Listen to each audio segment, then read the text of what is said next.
So happy to have the executive director of the Marijuana Policy Project, Adam Smith, here as our exclusive lead interview on Cannabis Coast to Coast News. Adam, I was so compelled to reach out to you after I read your newsletter earlier last week. And I want to know, is that an industry call for help more than anything else right now? Well, it's really a call for industry and advocacy to be a lot more strategic and to look at the big picture and to figure out where our strengths are.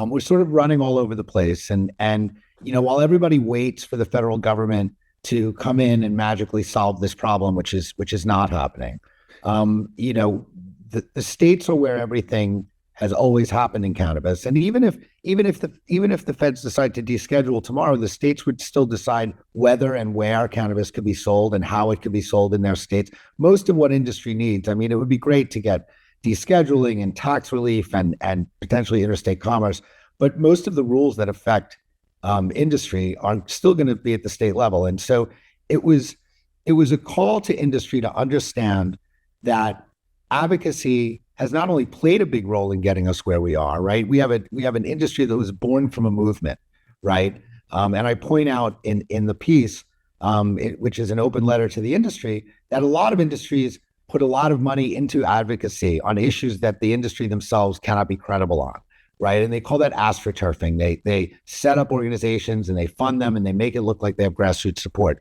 We come from a much more pure place. We have an industry that was born out of advocacy, and that advocacy was born out of real suffering and real loss, right?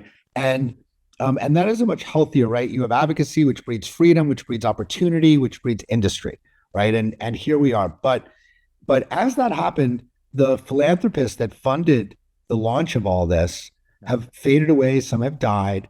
And they looked and they said, okay, the industry's here and now they can take care of it. And then industry began to struggle. And what you've seen is that you've seen the advocacy space shrink and shrink and shrink and get to the point where it is almost to the point of being shrunk to not being effective. And so what the letter was a call to industry to understand that while they can talk about dollars and cents, it gets very hard for industry to talk about things like public health and safety credibly because they have this profit incentive. And what advocacy does is we talk about the entire plant. We talk about it from a good policy standpoint without that profit incentive.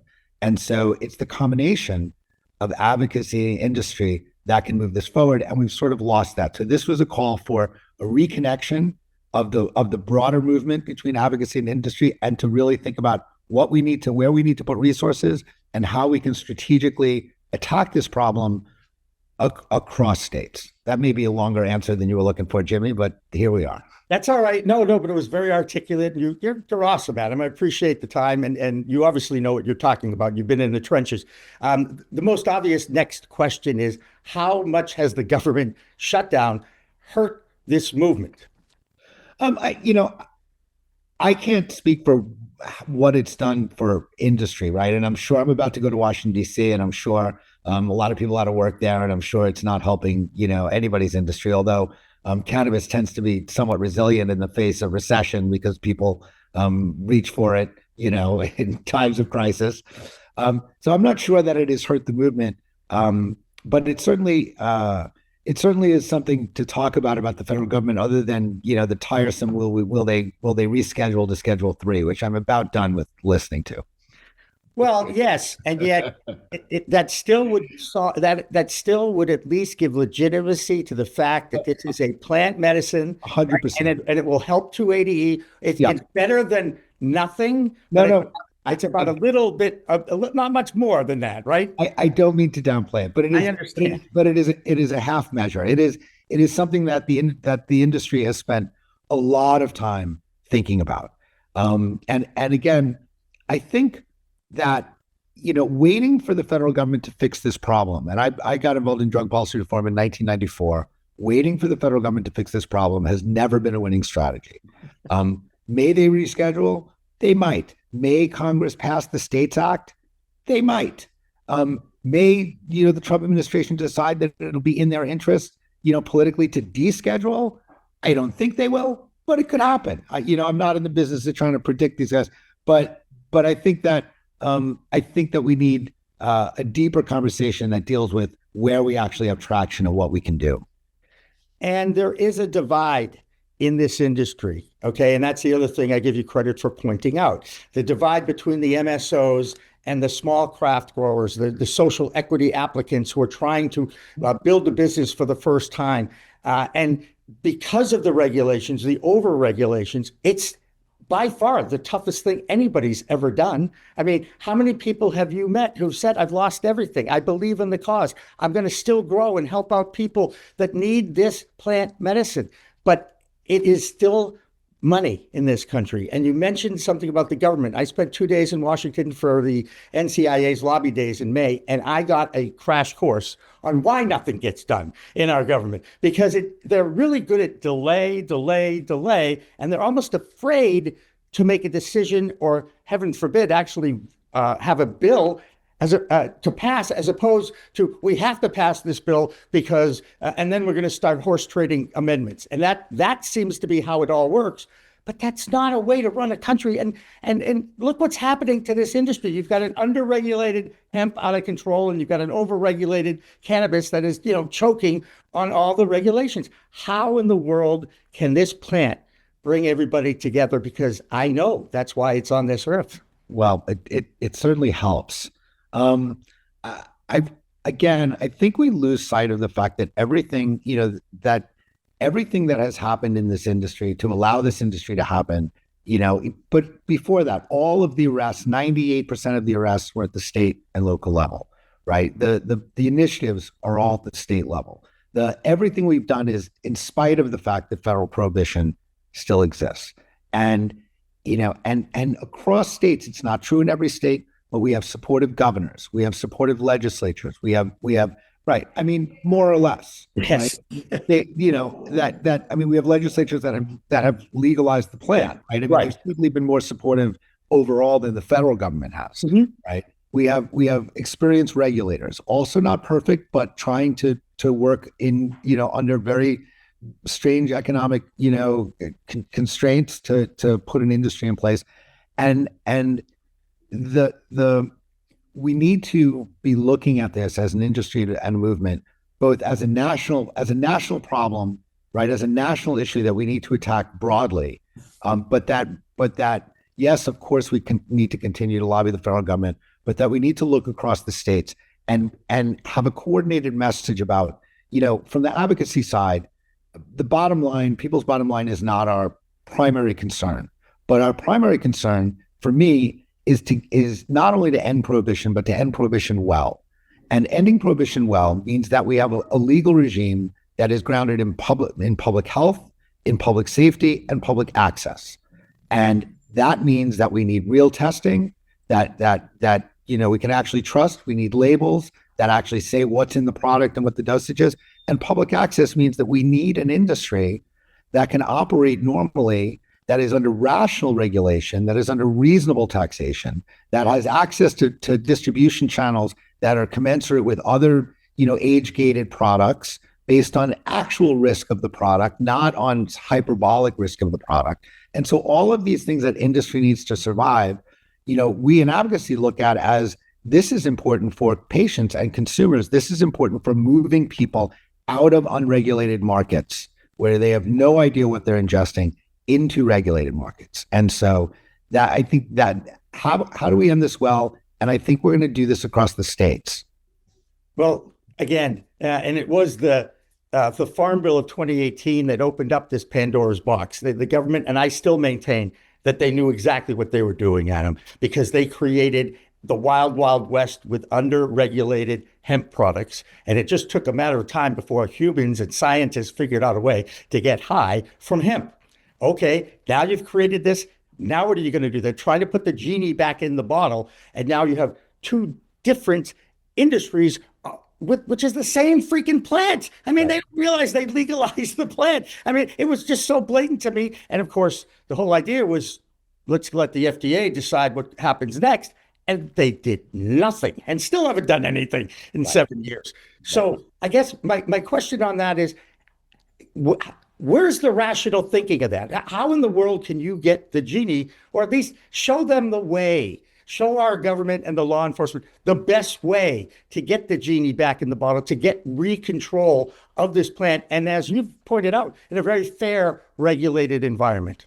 Well, I mean, I think we're starting to see it, right? The when all this went crazy and the farm bill happened, and suddenly there were gummies in gas stations all over in states all over the country, and having fought against prohibition for a long time, my first thought was, wow, all you need is $500,000 and a few parents, and you could really shut this whole thing down. I mean, you could create a parents movement, because people didn't realize, parents didn't understand that their 14-year-olds could buy gummies at gas stations.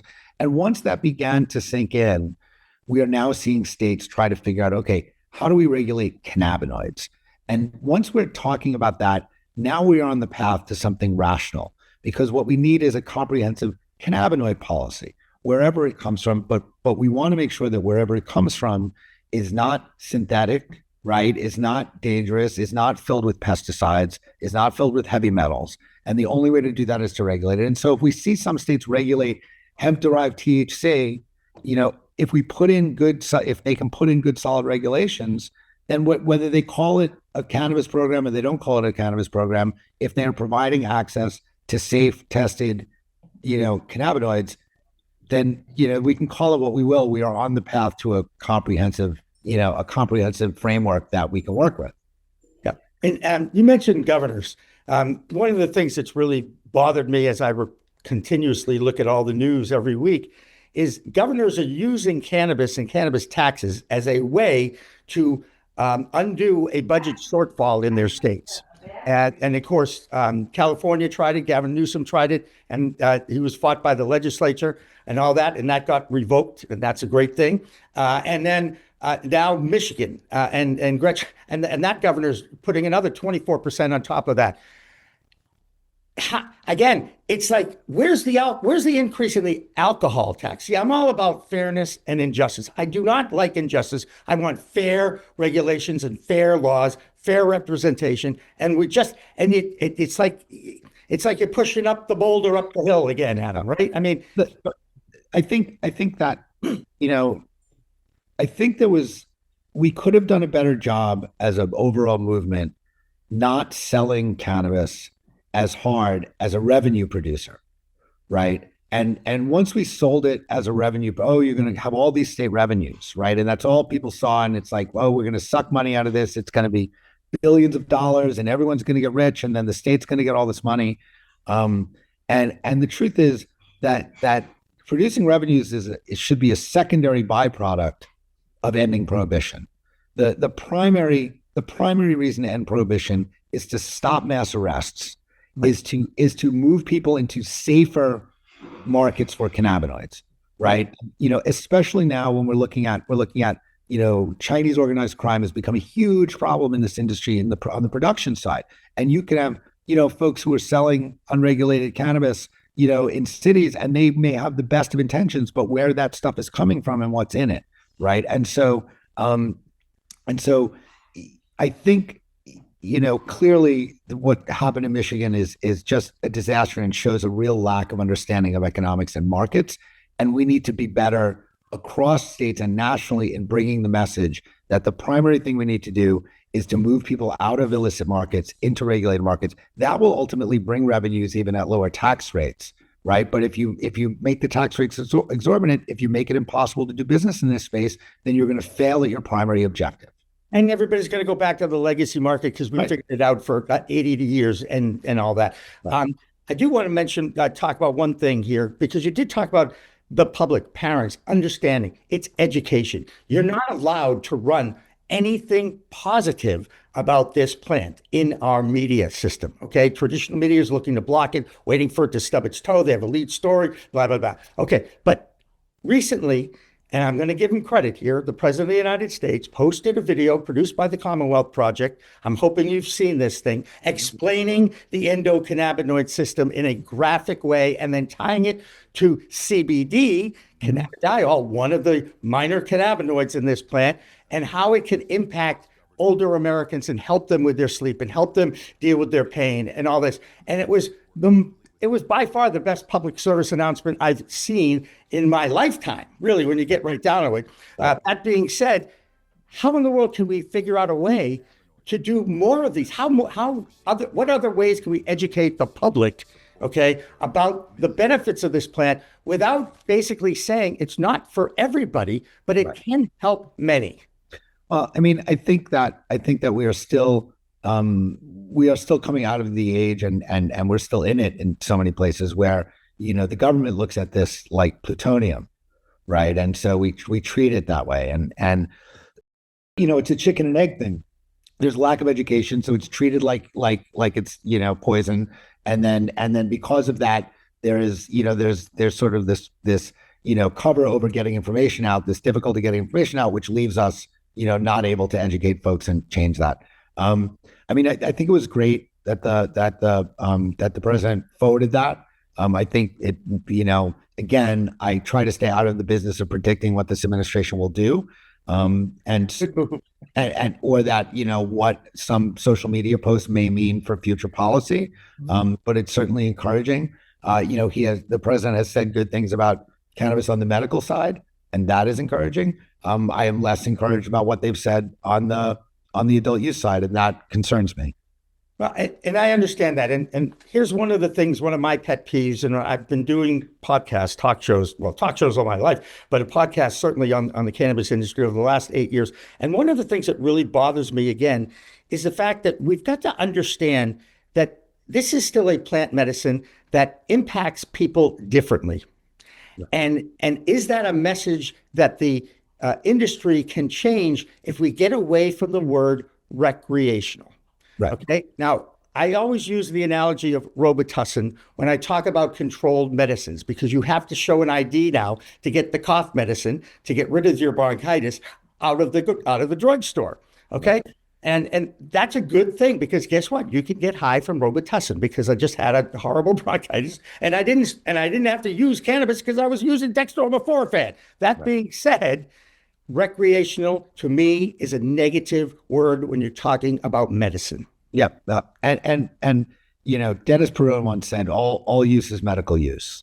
And while that, maybe overstating the case, what he was saying, there's a lot of truth to what he was saying, right? Mm-hmm. People use this for wellness in various ways, even if that is just wellness to unwind at the end of their day and get ready, for sleep and let go. And so, I think messaging is vital, but messaging has always been vital in cannabis, right? It really is about, and that's one thing that the advocacy community has done really well over years, is that how do you talk about this plant and how do you talk about this issue in ways that are not, we want to get high so we don't care about, anyone else, right? And I understand the fight for liberty, and I should have the right to control my own consciousness, mm-hmm. but how we present the case is vital. And I would agree with you that recreational is generally not a helpful word. It makes it seem, silly and unnecessary, and it undercuts the seriousness of the problem. Right, exactly. And we want to, all the prohibitionists and the lawmakers say, what about the kids? It makes it like, oh, it sounds like it's fun, so I'm going to try. No, learn about it. And again, it puts more pressure on parents. And by the way, the toughest job anybody has ever had. I'm trying to do that myself. Yeah. And I'm so proud of my 35. I only have one son. I'm very proud of him. I do want to give you an opportunity now. How can people help from sorry for this pun, a grassroots level to help the Marijuana Policy Project? And I have a great idea that you can share, and it can be yours after you tell me what, get the call to action. Thanks. Well, what advocacy needs, and that includes MPP very much, right? MPP builds, we are a policy shop, and we build campaigns, both legislative and ballot initiative. We have led or been a significant part of adult use and medical victories in 29 states. It's not 29 different states. Some of them we did medical and then we did adult use, but 29 victories in major victories, and a ton of other legislation. Someone like Normal is really more of a cannabis consumers, rights group, right? In their representation. Someone like the Last Prisoners Project is about getting folks out of jail. Mm-hmm. And what all of these groups that do amazing work, have in common is resources are the problem. And so joining an email list, coming to mpp.org and getting on our list is great, normals or LPPs.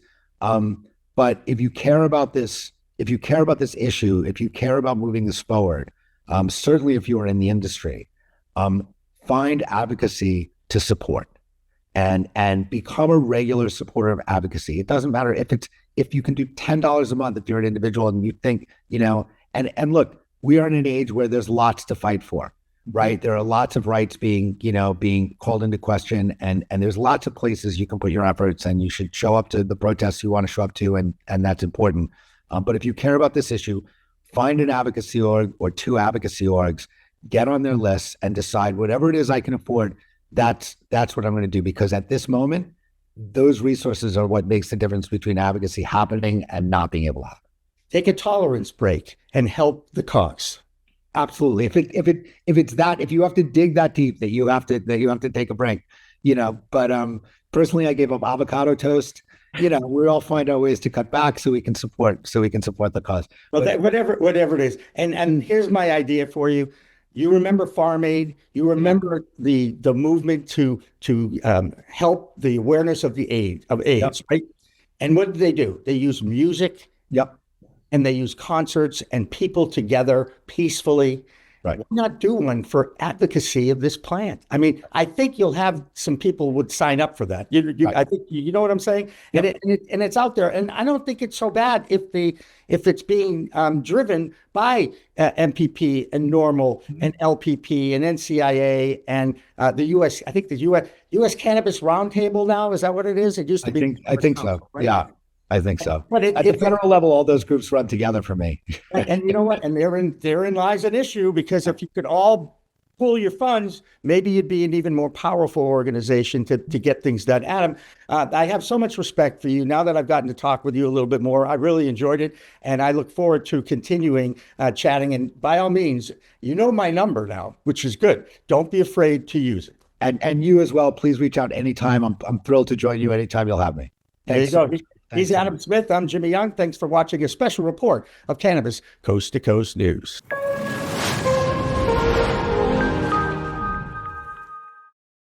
I think I messed up. Did you know there's a place that covers all the cannabis news you need? Pro Cannabis Media is now WPCM TV, your go-to website for things cannabis. WPCM TV is the CNBC of weed, bringing you the latest news you need. Amy Carter. This week, she reports from inside the State House in Lansing. I'm Amy Carter from Michigan Weedsters with this week's Michigan Report for Cannabis Coast to Coast News. And talk shows about all things cannabis. Well, thank you. And thank you for all you're doing to get the word out. Like, this show is so important. It all started back in 2018 when Emmy award-winning talk show host Jimmy Young kicked it off with the In the Weeds podcast. That it's not just any generic paper towel. You do have a brand that you use, right? Yeah, we live or die by the bounty. I mean, the quicker picker-upper. I love that. His mission? Building an army of multimedia journalists and podcast hosts who are documenting the fight to end cannabis prohibition in this country and around the world. Fast forward to today, and we've got the nation's only weekly cannabis coast-to-coast news program with Elena Pinto. Hi, everyone. Welcome to this week's Cannabis Coast to Coast News, WPCM TV's weekly production of the fight to end cannabis prohibition in this country and around the world. I'm Elena Pinto. Delivering the nation's only TV news-style program. Since June 2021, WPCM TV has racked up over 1.3 million views, with 17 million impressions, and picked up over 16,000 subscribers on YouTube alone. For more information, contact the team at WPCMTV.com.